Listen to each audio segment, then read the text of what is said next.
नमः संस्कृताय साथियों, मैं पुष्पा यादव आप सभी साथियों का अपने चैनल लक्ष्य संस्कृतम में हार्दिक स्वागत करती हूँ। साथियों, हम अध्ययन कर रहे हैं संस्कृत व्याकरण प्रवेशिका के आधार पर समास विचार। समास विचार में हमने बहुव्रीहि समास तक का अध्ययन कर लिया है और बहुव्रीहि समास के कुछ सामान्य नियम आते हैं जिसके अंतर्गत हमने उन नियमों को भी पढ़ा और कुछ नियम बचे हुए हैं जिसका हम अध्ययन करेंगे। तो उन नियमों में हमने पढ़ा था अगली वीडियो में कि नदी संज्ञक शब्द अथवा ह्रस्वरीकारांत शब्द यदि उत्तर पद के रूप में आते हैं तो क्या होता है, उसमें जो है समासांत कप प्रत्यय जुड़ जाता है। समासांत कप यानी समास के अंत में कप प्रत्यय जुड़ता है। कप के पा की संज्ञा होती है और केवल का ही बचता है, वही का जुड़ जाता है। तो नदी संज्ञक के उदाहरण में हमने दो उदाहरण बताया था। एक तो था कल्याणी पंचमी का, यानी कल्याणी पंचमी का नदी संज्ञक का उदाहरण है और इसका विग्रह वाक्य हो गया कल्याणी पंचमी यस्य सा। यह नदी संज्ञक है।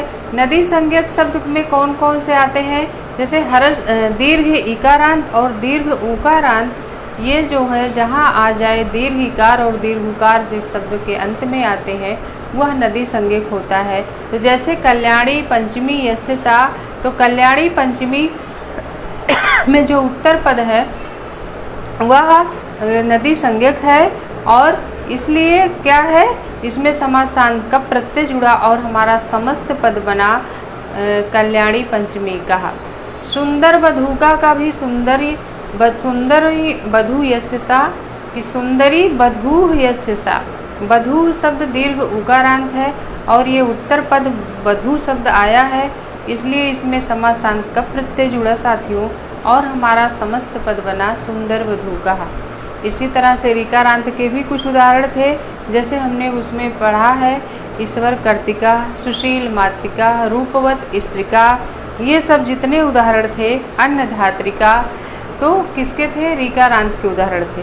तो आप आइए चलते हैं हम बाबूराम सक्सेना पृष्ठ संख्या जो है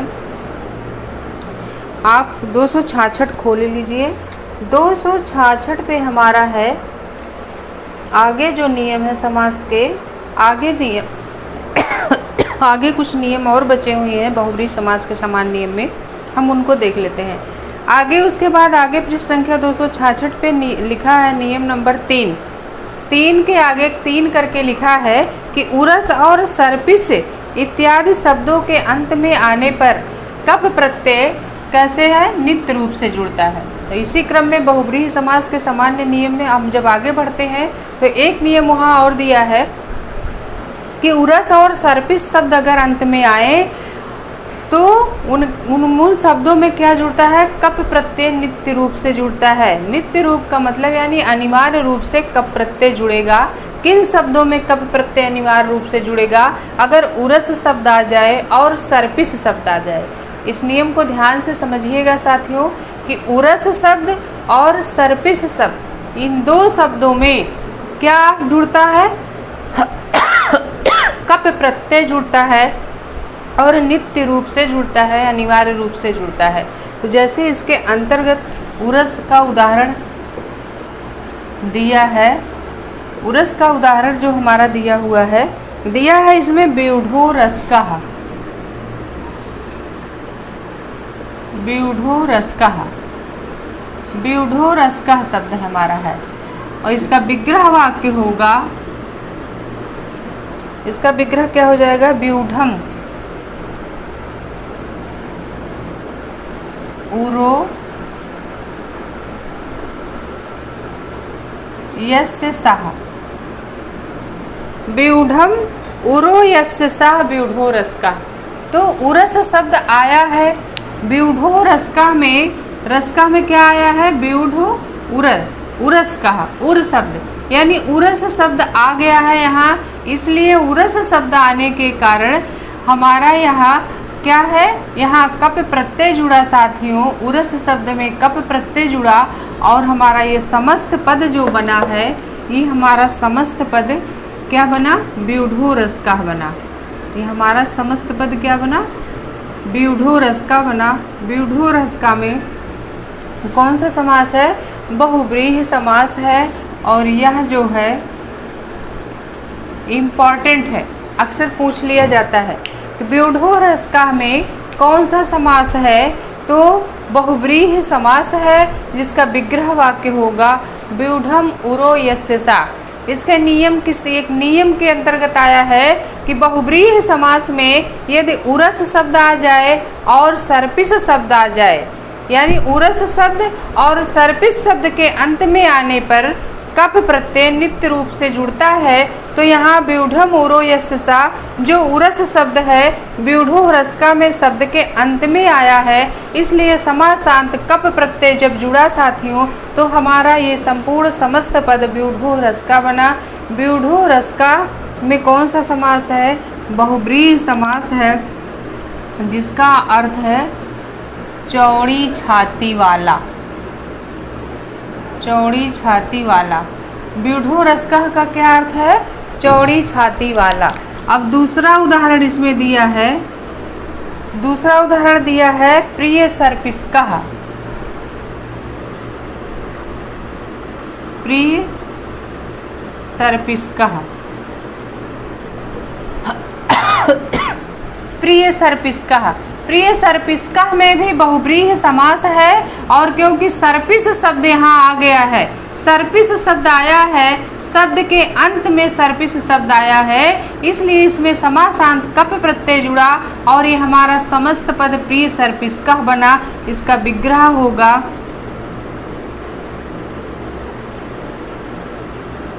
इसका विग्रह वाक्य होगा प्रियम सर्पिः यस्य सः। प्रियम सर्पिः यस्य सः, प्रिय सर्पिष्का में बहुव्रीहि समास हुआ, क्योंकि हुरस और सर्पिस शब्द के दोनों उदाहरणों में अंत में आए हुए हैं। जब अंत में आए हैं शब्द के, तो इसमें समासांत कप प्रत्यय जुड़ा साथियों, और हमारा समस्त पद बना प्रिय सर्पिष्का, जिसका अर्थ होगा जिसको घृ पसंद है। जिसको क्या पसंद है? जिसको घृत पसंद है या घी पसंद है, घृत पसंद हो। जिसको क्या पसंद है? जिसे घी पसंद है या घी प्रिय है, कुछ भी कहिए कि जिसको घी प्रिय है, प्रिया माने प्रिय है या पसंद है। प्रिय सर्पिष्का, सर्पिस मतलब होता है घी, जिसको घी पसंद है ऐसा व्यक्ति। तो दो शब्द यहाँ आए हुए हैं, उरस शब्द और सर्पिस शब्द समास के अंत में आया है, इसलिए इसमें समासांत कप प्रत्यय जुड़ा और हमारा समस्त पद बन गया प्रिय सर्पिष्का व्यूढ़ोरस्का। दोनों उदाहरण वेरी इंपॉर्टेंट है साथियों, इसे आप याद रखिएगा और इनका विग्रह वाक्य भी याद रखिएगा। तो इसमें कौन सा समास हो गया? हमारा बहुव्रीहि समास हो गया। फिर आगे और एक नियम दिया है कि जब बहुव्रीहि समास में अंतिम शब्द में अन्य नियमों के अनुसार कोई विकार ना हो तो उसमें इच्छा अनुसार कप जोड़ देते हैं। आगे दिया है, अगला नियम दिया है, जब बहुव्रीहि समास में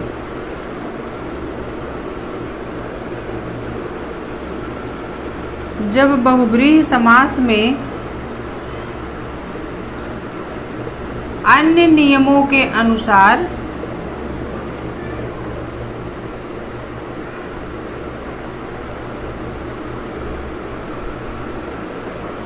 जब बहुव्रीहि समास में अन्य नियमों के अनुसार क्या ना हो?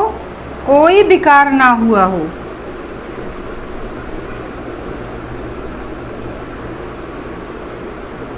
कोई विकार ना हुआ हो तो उसमें कप प्रत्यय विकल्प से जुड़ता है।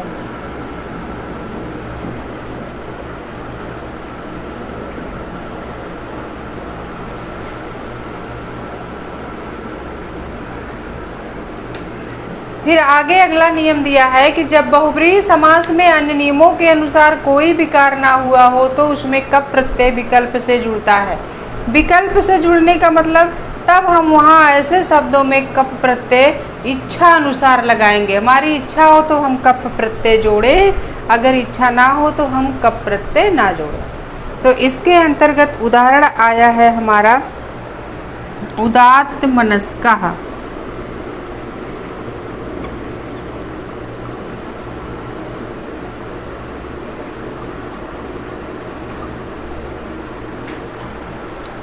उदात्त मनस्कः शब्द है। उदात्त मनस्कः या उदात्त मनः, दो रूप बनेंगे इसके। उदात्त मनस्कः या उदात्त मनः, इसके दो रूप बनेंगे, क्योंकि ये कह रहा है बहुब्रीहि समास में अन्य नियमों के अनुसार जब कोई विकार ना हुआ हो तो उसमें कप प्रत्यय विकल्प से जोड़ते हैं, यानी कप प्रत्यय हम अपनी इच्छा अनुसार जोड़ते हैं। इसका विग्रह होगा क्या? इसका विग्रह होगा उदात्तम मनः यस्य सा।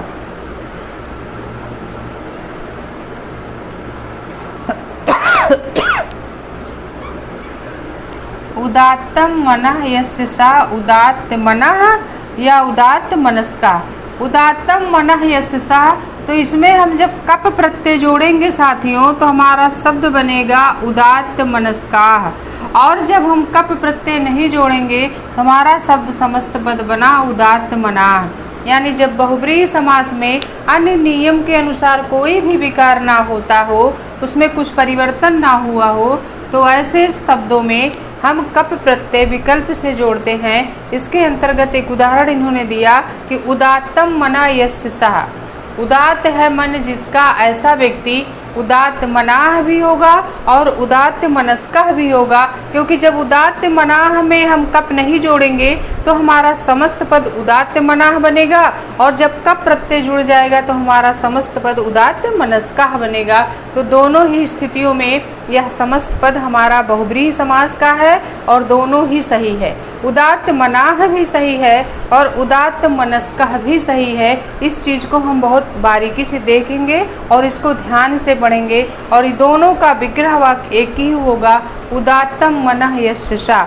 और आगे एक उदाहरण और दिया हुआ है, महायशस्कः या महायशाः। महायशस्कः या महायशाः, इसके भी दो रूप बनेंगे। इसका विग्रह वाक्य होगा महत महत यशः यस्य सा। महत यशः यस्य सा। महत यशः यस्य सा, महायशस्कः या महायशाः। यानी कप प्रत्यय जब जुड़ जाएगा तो हमारा समस्त पद महायशस्कः बनेगा, और जब कप प्रत्यय नहीं जुड़ेगा साथियों तो हमारा शब्द जो समासिक पद है महायशः ही होगा। इसका समासिक विग्रह होगा महत यशः यस्य सा, महायशा या महायशस्कः।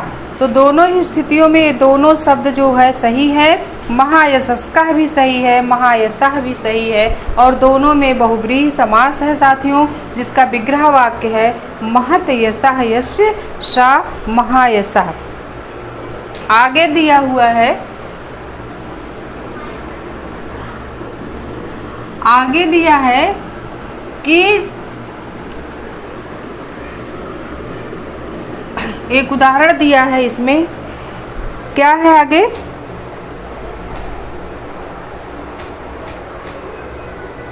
दिया है किंतु व्याघ्रस्य यु पादो यस्य व्याघ्रपाद।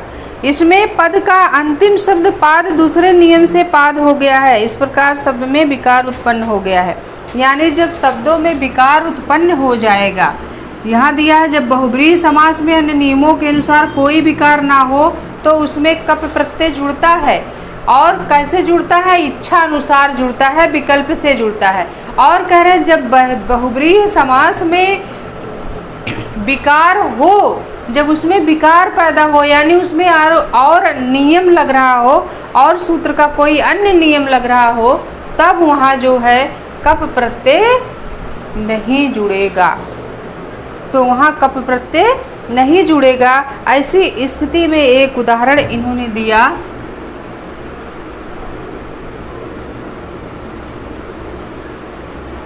व्याघ्रस्य यू पादौ यस्य सः।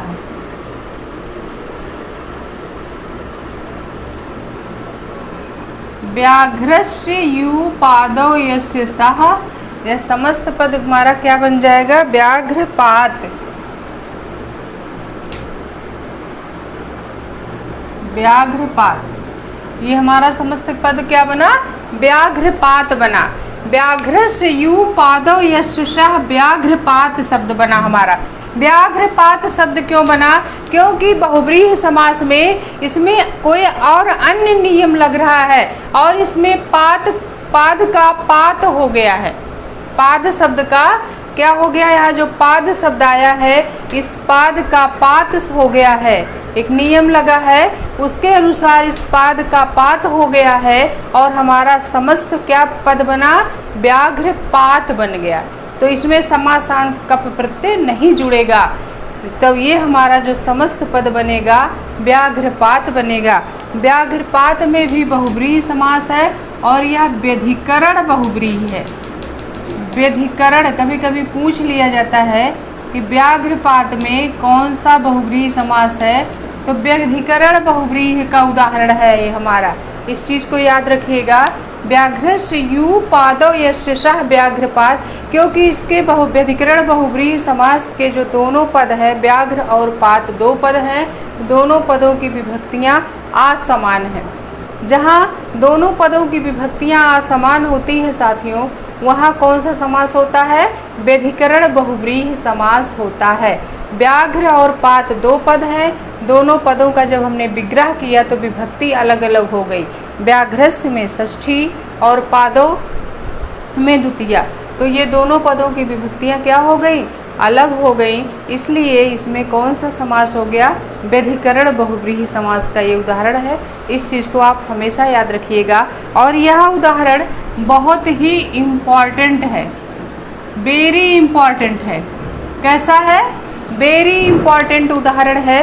व्याघ्रपात पूछ लिया जाता है, व्याघ्रपात में समास बताइए, तो व्याघ्रपात में बहुव्रीहि समास है। कभी कभी और थोड़ा सा जब घुसते हैं तो पूछ लेते हैं बहुव्रीहि समास के अंतर्गत व्याघ्रपात में कौन सा बहुव्रीहि है, तब हमें उत्तर देना पड़ेगा कि व्यधिकरण बहुव्रीहि समास है और जिसका विग्रह है व्याघ्रस्य यू पादौ यस्य सः व्याघ्रपात।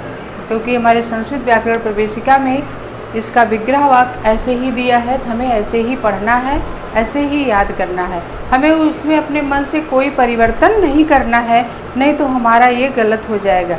और जब लघु सिद्धांत कौमुदी में इसी को जो नियम है उस नियम के अनुसार वहाँ दिया है, तो व्याघ्रस्य पादौ यू पादौ यस्य सः व्याघ्रपात, व्याघ्रस्य पादौ यू पादौ यस्य सः व्याघ्रपात वहाँ विग्रह वाक्य है। लेकिन यहाँ हमारा संस्कृत व्याकरण प्रवेशिका में दिया है व्याघ्रस्य यू पादौ यस्य सः व्याघ्रपात। तो व्याघ्रपात में हमारा बहुव्रीहि समास है और कौन सा समास है? व्यधिकरण बहुव्रीहि है। इस चीज़ को हमें हमेशा याद रखना है।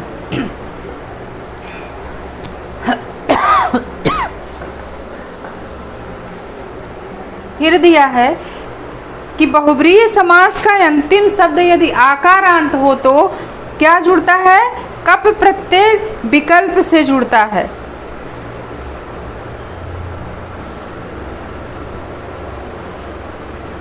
आगे हम देख लेते हैं, आगे और बहुव्रीहि के कुछ नियम दिए गए हैं बहुव्रीहि समास के। इसमें दिया है यदि बहुव्रीहि समास का क्या है? अंतिम शब्द आकारांत हो,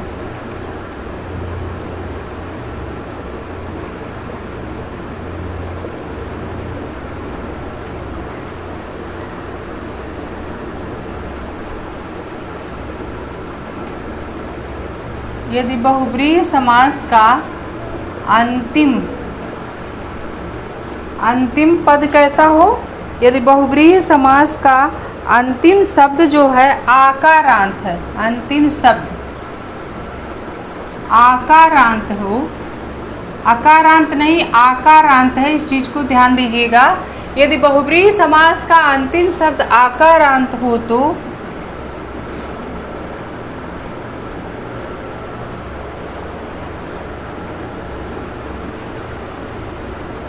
तो कप प्रत्यय के बाद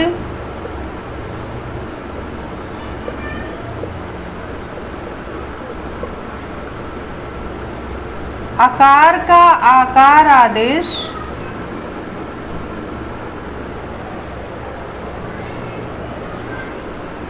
विकल्प से होता है।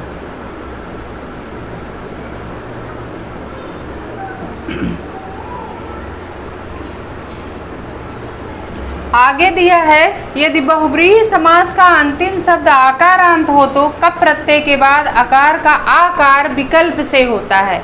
बहुब्रीहि समास के कुछ सामान्य नियम दिए हैं। उन सामान्य नियमों में आगे दिया है कि यदि बहुब्रीहि समास में क्या हो, अंतिम शब्द आकारांत हो, तब कप प्रत्यय जुड़ने पे क्या होगा। तो इन्होंने लिखा कि यदि बहुब्रीहि समास का अंतिम शब्द आकारांत हो तो कप प्रत्यय के बाद आकार का आकार आदेश विकल्प से होगा। इसके अंतर्गत इन्हें एक शब्द केवल मिला है, उसी एक शब्द को का उन्होंने उदाहरण प्रस्तुत किया है। वह एक शब्द है, वह क्या है, पुष्पम माला यशसा। ये विग्रह वाक्य हमारा है, पुष्पम माला यशसा। पुष्पम माला यशसा, ये हमारा समस्त पद क्या हो जाएगा, पुष्प माला कह। अब ये आकारांत शब्द हमारा है, इसलिए क्या है, बहुब्रीहि समास का जो अंतिम शब्द माला है यह आकारांत है, और आकारांत होने के कारण जब इसमें कप प्रत्यय जुड़ा तो आकार का आकार आदेश जो कैसे हो गया, विकल्प से हुआ। तो हमारा ये जैसे एक उदाहरण इन्होंने दिया, पुष्पम माला यशसा, पुष्प माला कह भी होगा और पुष्प माल कह भी होगा, और एक रूप बनेगा पुष्प माला। इसके तीन रूप बन गए। पुष्पमाला में कौन सा समास है, बहुब्रीहि समास है। पुष्पमालकः में कौन सा समास है, बहुब्रीहि समास है। पुष्पमालाकः में कौन सा समास है, बहुब्रीहि समास है। यानी इसके तीन रूप बन गए।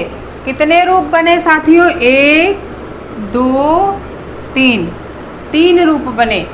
पुष्पमाला के कितने रूप बन गए, तीन रूप बने, क्योंकि बहुब्रीहि समास का ये कह रहा है नियम कि बहुब्रीहि समास का यदि अंतिम शब्द आकारांत हो, ध्यान से समझिएगा, बहुब्रीहि समास का अंतिम शब्द यदि आकारांत हो तो बहुब्रीहि समास में कितने पद है, पुष्पमाला में दो पद है, एक पुष्प है दूसरा माला है। तो अंतिम पद जो माला है वह आकारांत है। आकारांत है कि नहीं, ये माला शब्द हमारा आकारांत है। तो जब हम इसमें कप प्रत्यय जोड़ेंगे तो इस आकार का जो आकार आदेश जो हमारा हो रहा है वह विकल्प से हो रहा है। जब विकल्प से होगा तो विकल्प से का मतलब इच्छा अनुसार हम इसके कई रूप बनाएंगे। तो विकल्प से जब हो रहा है तो पुष्पमाला के तीन रूप बन गए। एक तो पुष्पमाला कह, ये भी सही होगा, पुष्पमालकः यह भी सही हो गया, पुष्पमाला यह भी सही हो गया। इन तीनों में दोनों में क्या है, समासांत कप प्रत्यय जुड़ा और विकल्प से जब बन रहा है तो इसके तीन रूप हो गए, पुष्पमालाकः, पुष्पमालकः, पुष्पमाला। इस चीज़ को बहुत ही ध्यान से पढ़िएगा। ये उदाहरण भी हमारा बहुत ही इम्पॉर्टेंट है। ये भी हमारा कैसा है, बहुत ही इम्पॉर्टेंट उदाहरण है। पुष्पमालकः, पुष्पमालाकः और पुष्पमाला में कौन सा समास है, बहुब्रीहि समास है साथियों। इसमें एक समासांत कप प्रत्यय जुड़ा। क्यों जुड़ा, क्योंकि ये नियम कह रहा है यदि बहुब्रीहि समास का जो अंतिम शब्द है वह आकारांत हो, ध्यान दीजिएगा, आकारांत नहीं बल्कि कैसा हो, आकारांत हो, तब हमारा जब समासांत कप प्रत्यय जुड़ता है साथियों तो हमारा समस्त पद जो कैसा बनेगा, विकल्प से बनेगा। तो पुष्पमाला के हमारा कितने रूप बन गए, तीन रूप बन गए, पुष्पमालाकः, पुष्पमाला और पुष्पमालकः। 3 रूप हमारे बने। अब आगे जो हमारा है बहुब्रीहि समास में समासांत प्रकरण, समासांत प्रकरण आया है। अब हम समासांत प्रकरण का अध्ययन साथियों अगले वीडियो में करेंगे। आज की क्लास हम यहीं ख़त्म कर रहे हैं। फिर हम आपसे बहुब्रीहि समास में जो कुछ समासांत प्रकरण हैं उन समासांत प्रकरणों का अध्ययन करेंगे। तो आज के लिए इतना ही, फिर आपसे हम अगले वीडियो में मिलेंगे। तब तक के लिए नमो नमः साथियों, नमः संस्कृत।